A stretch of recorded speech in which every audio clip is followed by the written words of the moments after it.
Big upset in the Lankan presidential elections. Mahinda Rajapaksa has conceded defeat, assuring smooth transition of power. The challenger, Maithripala Sirisena, is set to take over. That is the latest that is coming at this moment. A huge development that has taken place in the island nation of Sri Lanka. Remember, elections were held only yesterday, and today the results, 70% voting was sign of anti-incumbency, and that is a reflection of the fact that all the developments that have been taking place since morning are proving exactly that. These visuals that we are getting you, these pictures are of Mahinda Rajapaksa actually coming out of his official residence, Temple Trees, and moving out. Very, very graciously admitting defeat, conceding defeat, and congratulating the new leadership. Now, until 2 months back, Maithripala Sirisena was one of Sri Lankan president's closest allies, but then he surprised all with his announcement to run against him with the backing of a united opposition. Now, for more on this story, we are joined in by Smita Sharma from New Delhi, as well as T.S. Sudhir, our editor South, who joins us from Hyderabad with all the latest. Now, let me come across to you, Smita, first. Just take us through how the Ministry of External Affairs, the South Bloc, is actually responding to this news. Well, we saw that early morning telephonic conversation happen actually, Sanket, between Prime Minister Narendra Modi and Mr. Sirisena, who is set to be sworn in as the president this evening, as has now been said by the Sri Lankan presidency, really. And, Mr. Modi clearly being one of the first leaders who's really called up Mr. Sirisena, hasn't actually officially reacted. He is in his private home some 215 kilometers away from Colombo, to the east of Colombo. And Mr. Modi there expressing his solidarity and is reaffirming that India will be, of course, working with Mr. Sirisena and the new government in power in Colombo, taking forward those very age-old ties. So clearly, here, I think we will see Sri Lanka go up on the radar as far as the foreign visits are concerned. Expect a visit perhaps soon, maybe from the External Affairs Minister Sushma Swaraj as well, so that she can go and really, get acquainted with the new leadership there. But clearly the Tamil politics that has so much of significance here in India will be of importance when India takes up issues, and also the Chinese influence in Sri Lanka. All right, Padma Rao is still with us from Colombo. Now, Padma, you heard these reactions. You have in fact told us earlier also that, why is Mr. Premachandran responding in this particular way, because he openly campaigned. He openly campaigned for Sirisena. But just take us through what really, the way forward. What really are we to expect today? What is going to happen in Colombo? Well, today, as I expect that the actual handing over or the swearing in, that's what people are saying is going to happen later tonight. Of Mr. Sirisena. So and there's a lot of jubilation and overall relaxed atmosphere on the streets. And it is true that most urban voters in Sri Lanka, especially in Colombo, have expressed their desire to vote for change. This was a common refrain that was heard all through this previous week that I've been here. And, so it's too early to say what progress is actually going to be made on the big issues that confront this country. And what puzzled me about what Mr. Ramachandran said, was the return of democracy to the north and east. I mean, I think the end of the war itself was a massive return of democracy to the north and east, which came about in May 2009. So in that sense, one has to credit Mr. Rajapaksa for bringing that war to an end, because he was the first president to do that in the history of this country. And I think there is not a single Sri Lankan who doesn't do that already. There was one other point I wanted to make, which is you had a speaker earlier on who had mentioned the role that Mrs. Chandrika Kumaratunga, a former president, is likely to play in this new constellation. I beg to disagree, because I spoke to Mr. Wickramasinghe, who was the architect of this new coalition 2 days ago, and I asked him specifically, as you know, Chandrika Kumaratunga and Mr. Ranil Wickramasinghe were not exactly the best of political friends when he was Prime Minister and she was President. So I asked him how this kind of dynamism would play out, this kind of rivalry that they've always had between them.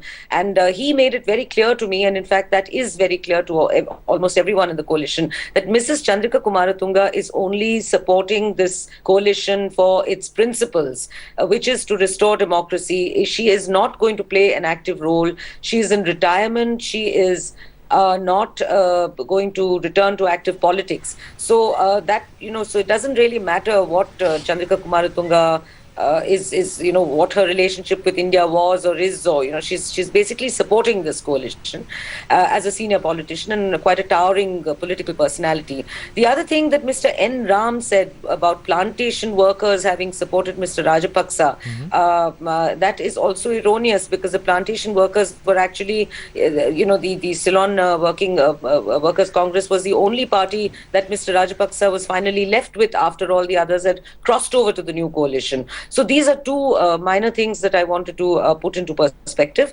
And as far as the atmosphere here goes, well, I think everyone is just watching and waiting to see what the new government will do and how quickly it will put things in place. Most importantly, is it likely to disintegrate within 6 months? Is there likely to be another presidential election by the end of the year 2015? These are all things that are, up in the air right now. Absolutely, Padma, because as important is change in democracy, stability of political leadership is also equally important, and that's something in 2014 which people in India actually voted for, stability, and perhaps is something similar that maybe anywhere across the world, any democracy would want to vote in. The main point that one must reiterate over and over again, because the question that India seems to be interested in naturally is the so-called Tamil question. Is the amendment going to be, are the Tamils of the North going to get what they want, which is greater autonomy, greater powers? The big point that you have to note is that the Tamil National Alliance, which is in the Provincial Council already since September last year in Jaffna, this is the party that has supported the new alliance and continues to do so, despite the presence of Sinhalese chauvinist parties as well within the coalition. So this is an important point. So I find it a little hard to accept when other members of parliament of the TNA, come up with dissenting voices and say, but nothing is going to change in the north, even if Sirisena is elected. Then the question begs to be answered as to why the TNA is then supporting the coalition at all. Absolutely, Padma. And even before the new president has been sworn in, you have differences out in the open. How on earth are they going to keep the flock actually together? Let me get in T.S. Sudhir. Sudhir, yeah, Padma, we'll come back to you in just a short moment. T.S. Sudhir, let me quickly go across to you now. Sudhir, you were there in Colombo. Just take us through what really seems to have worked for Mr. Sirisena this time around. We saw television campaigns, radio campaigns. They had pitched themselves as two very different leaders. Just take us through what really worked in the favor of Sirisena and what did not work for Rajapaksa. One of the interesting parts about this election campaign is that many of the locals in Sri Lanka actually sarcastically referred to Rajapaksa as the king, the Raja, because of the kind of poses that he put up in his cutouts and posters, in a sense as someone who actually ruled Sri Lanka almost like a king. And that seems to have been a point which kind of seemed to have irked the common Sri Lankan, that this was an autocratic rule, the rule of one family. Most of the family members were part of the ruling elite of Sri Lanka, of Rajapaksa's government. Two of his brothers were ministers. One of them was a speaker. His son is an MP in the Sri Lankan parliament. So in that sense, this nepotism seems to have irked the Sri Lankan voters, and that seems to have been reflected in the majority that has been given, the victory that has been given to Maithripala Sirisena. Apart from that, the manner in which Rajapaksa was ruling, yes, he brought political stability to Sri Lanka, and that is going to be one of the biggest challenges that Sirisena will be up against, whether he will be able to continue that political stability in Sri Lanka, or whether too many cooks will spoil the broth, because it is an unwieldy opposition alliance that has been voted into power in the form of Sirisena getting the presidential mandate. So that is going to be a huge challenge. He provided the political stability. The economy was doing well under him. The inflation was well under control. But having said that, the autocratic rule, the nepotism and allegations of corruption seem to have gone against Mahinda Rajapaksa in a big way. Apart from that, the manner in which Sirisena was able to get the electoral arithmetic diplomatic right. The fact that he split the Sinhala Buddhist vote, which was the major backbone of Mahinda Rajapaksa, and also got in the Tamil and the minority vote into his kitty, seems to have really worked for the opposition alliance this time in Sri Lanka. Okay, T.S. Sudhir as well as Smita Sharma, do stay on with us. Let's quickly play out the reactions as to how Tamil Nadu chose to react to this particular news. We spoke to Gyani Shankaran as well as noted journalist from Tamil Nadu, Mr. N. Ram, and this is what they had to say.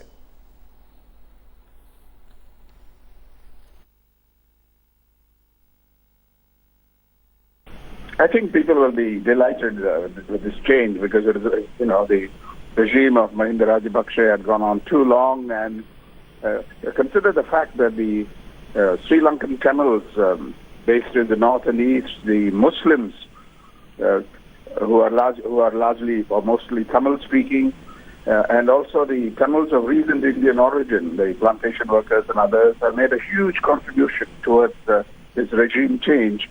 And there will be expectation. There's no guarantee that the long-standing Tamil demands will be met, but I think there's a fresh opportunity, and I think this is what it is, and it's a very good thing for democracy. The democratic process happening there, which is very, very important. And unlike India, or rather like India, where Mrs. Gandhi after emergency went for elections, Rajapaksa, despite sweeping powers, went for elections, which is a positive thing, and he has considered defeat also. So democracy is still active and vibrant in Sri Lanka, which is very important for South Asia, and that is the positive development. The other thing is, for the Tamils, moderates in Sinhalese parties have gained in this election comparatively. So we have to wait and watch how much more moderates are going to gain. And Chandrika's role would be definitely important in this, because she is backing the new election. Now, Smita, as far as India is concerned, there are really, two possibilities that need to be explored, or two challenges. Number one, the Tamil challenge. How is Tamil Nadu going to respond to this change of leadership? We have seen in the sort of response that we are getting, number one, greeting with skepticism, and number two, the moderates have taken over in Sri Lanka. So this is relatively, better ground, better talking ground right now. The second most important aspect is going to be diplomatic engagement.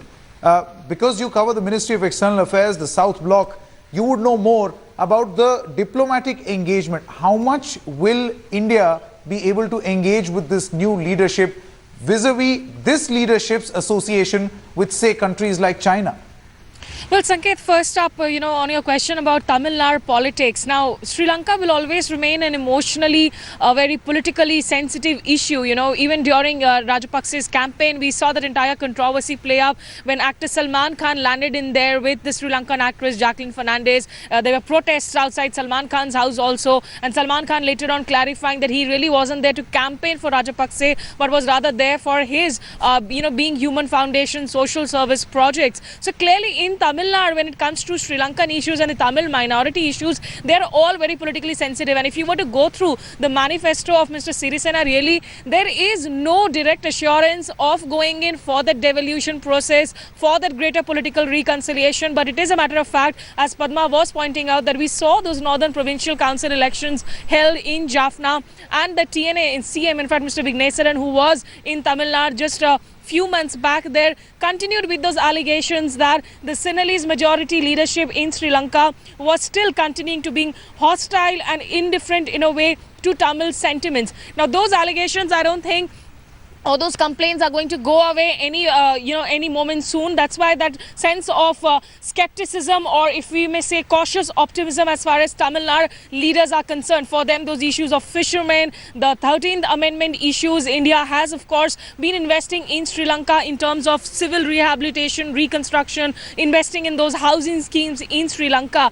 So those issues will continue. As far as MEA is concerned, look, foreign policy does not change really with a change in regime. We are seeing this in India also. In fact, Narendra Modi has brought in a lot more energy in his personal style of delivery as far as foreign policy is concerned, but the policy by and large remains the same. Sri Lanka will continue to be a very important neighbor for India, both of course for maritime reasons, for security reasons, also with this entire string of pearl theory that is all the time spoken about in terms of China's aspirations, growing ambitions. And recently when we saw that submarine docking issue happen in Sri Lanka, quite in fact and eyebrows were in fact raised in South Block, though Colombo had come out and clarified, and Mr. Rajapaksa had clarified that that submarine, India, in fact Sri Lanka will not act in any way against Indian interests. Mr. Sirisena also in his recent interactions with reporters did go on to say that most important for him will be Sri Lanka national interests and that he will maintain good ties with all his neighbours. But we will clearly see, in fact, Mr. Narendra Modi,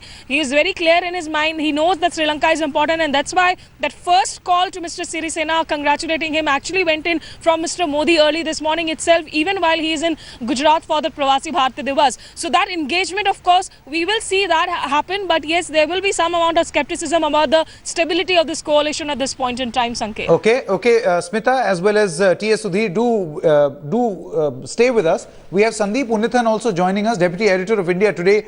Sandeep, what do you make of these developments?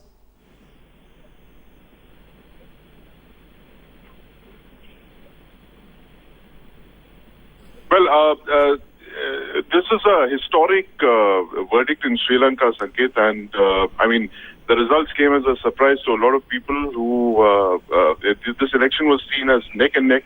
No one had quite predicted this outcome.